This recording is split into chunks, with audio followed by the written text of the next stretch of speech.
8th graders, today's lesson is 3.2 Harnessing Energy. Your learning targets for today: I can create a model for a device that can harness the energy from the motion of a human body to charge a battery. Okay, so your whole goal around this is to kind of build on what we learned in 3.1 about different inventions that can use the motion of the human body to potentially turn a generator and charge a battery. What we're going to focus on a little bit more with this is how we could do that specifically for a rescue team.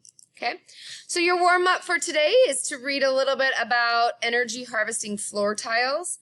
So energy harvesting floor tiles work by compressing a tiny amount when stepped on. A special generator converts this squeezing motion to electrical energy. With each footstep, one tile provides enough energy to power a standard light bulb for just a fraction of a second. So if you imagine doing that on a busy, crowded street where there's always people walking, okay, you could definitely keep that light bulb going for a while. So again, that compression motion of stepping on a tile is what cranks that generator. Okay, so for your warm-up, how could the rescue workers use a squeezing or compressing motion to get energy to their flashlights during rescue missions? So go ahead and answer your question there. Remember, as you watch through this video, you guys can pause as need to complete each section that I describe. Okay, moving on to activity 2, you guys are actually going to design some kind of system. Okay, so it's designing and modeling an energy system. Remember that the rescue workers need a way to easily get energy to their equipment anytime and anywhere. What is the best way for the rescue workers to capture energy from their body's motion during rescue missions? Work with your group to design an original energy system for the rescue team and record your design. All group members should participate in designing the system. Share ideas for energy systems. As a group, decide on one energy system to design. So obviously you guys are at home, you're going to be doing this by yourself, so you are going to design your own little energy system. And this could really stem off of what we did on one of our last slides in 3.1, where you guys brainstormed a couple different ideas after reading about the different energy harnessing inventions. And then once you guys draw your design, you'll go ahead and complete the energy transfer diagram sheet to show how your energy system captures energy from the body's motion. Okay, so what you guys will do is on a piece of white paper and or notebook paper, it really doesn't matter as long as you draw clearly. You guys are going to draw your design. So obviously it should be something that moves with the human body and uses that movement to turn a generator, which charges the battery. That being said, you guys need to include two things into your drawing. You need to have a cylindrical generator. So what we're using kind of in class to model this is a film canister. Okay, so imagine that generator being something as small as a film canister. Okay, and then a small battery, which we're going to represent with a penny. Okay, so you're going to draw something along that lines that models something we can use with the body. I'm going to show you in a second here a model of a knee brace that you guys could do, but because I'm already kind of showing you guys knee brace, you won't be able to work with that. Okay, after you are done drawing your picture, you are going to take a picture of it and post it right here. All right, so here is an example of a model we can build, and I'll try to show you guys this as best as possible. So what you guys can see is my penny here, and then inside of that, you guys can see the little film canister. This could be something that attaches to the top part of the leg and then the lower part of the leg. So every time you step, you guys can crank that generator on that canister and charge the battery, okay? So this is just an example of what you guys could draw, but like I said, obviously I showed you guys something we could put on the knee. So I'm going to say you guys can't do anything where we're using the knee as our joint like this, okay? So again, you guys will draw something. It'll have a small canister which will represent the generator and something small like a penny to represent a battery. And then again, you probably want to label your drawing, take a picture of it with your Chromebook and post it right there. Okay. Next part of your design is to do the energy transfer diagram. So for this, you guys will need to click in these little boxes and type. We've done a lot of these energy transfer diagrams before. So if you need to, you guys can reference back to the last assignment we did, which was 3.1. I had a energy transfer diagram there that I showed you guys. And then also, I believe 2.3 had one as well. So you guys can check those energy transfer diagrams. Okay, So go ahead, make sure you guys consider where the energy is starting out at, where are we getting our energy as a human to move these pieces of equipment that you're designing. And then once you guys type in these little boxes here, you can click and drag them to their respective parts. And then use your draw tool to connect arrows. So maybe you guys start off, obviously, human beings need food, which is a type of potential energy. Okay? And then you guys obviously want to relate that to your generator and how it's attached to your body, which our movement is kinetic energy. So you would use your draw tool to say, all right, the food is going to give its energy to our human body, which is turning this generator. And then how is that going to work to charge your battery and then to potentially maybe charge a piece of equipment like a flashlight for a rescue team. Okay, so that's where you guys are going there. Okay, remember anytime you use your draw tool to always click back on your cursor. Okay, let me just finish deleting this really quick. All right. All right, moving on. So you guys have just completed the little model. And then what you guys are going to work at next is what we call Edu Energy. It's looking at some different energy solutions for schools in need of some help. Okay, so at Edu, you guys are a business that helps schools generate electricity using the motion of students. Okay, at first glance, you can see that our products are designed with comfort and quality in mind. What you can't see is that each and every Edu Energy product has a built-in electrical generator.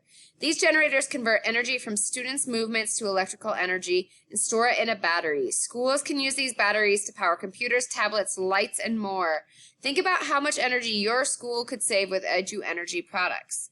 So about the swivel, so we're looking at a little swivel chair here.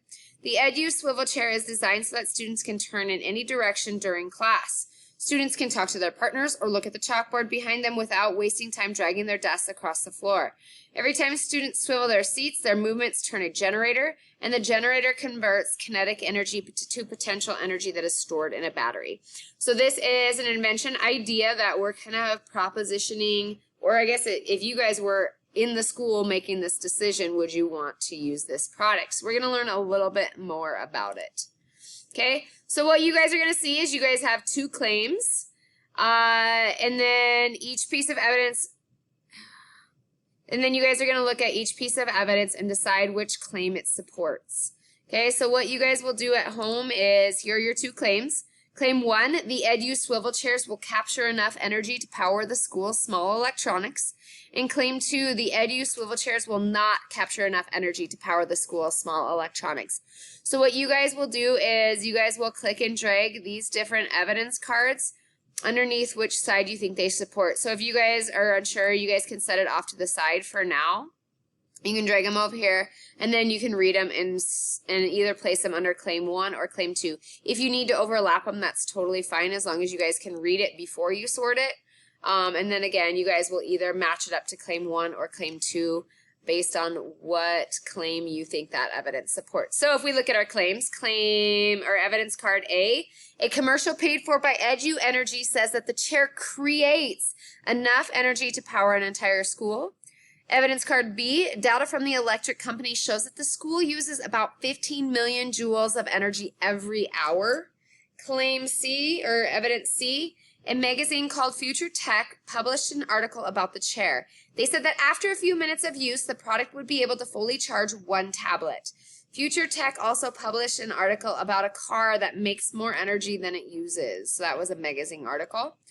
Evidence card E, your friend said that his dad used the Edu swivel at work and it captures enough energy to charge his phone. Evidence card D, engineers at Product Testing Lab, Inc. found that the Edu swivel harnesses 4,000 joules in 1 day of typical use. It would take 20 days to charge one tablet. Product Testing, Inc. is a company used by many businesses, schools, and government agencies to make choices about what to buy.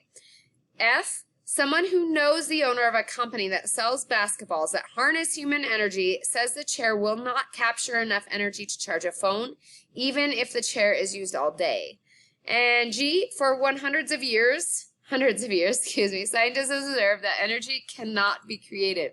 If something has energy, the energy was transferred for something else.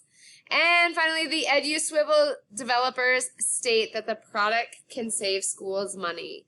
So you guys will sort those based on the claim that it could power the school's small electronics, or it doesn't capture enough energy to do so.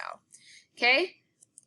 Then on the next slide, you guys are going to say, all right, based on that evidence you just read, which do you think is right, claim 1 or claim 2? So you guys will use your draw tool to either circle claim 1 or claim 2. Okay? After you've done that, you guys are going to look at evidence and how important you think it is. Okay? So what we have on the left side of this slide is an evidence gradient. It kind of shows us, again, how important evidence is. So if we look at a piece of evidence and we think it's really important to help us support our claim, we're going to drag it to the top. If we think it's really relevant, we're going to drag it to the top. If we think it comes from a good source and it's something that should be trusted, we're going to drag that to the top.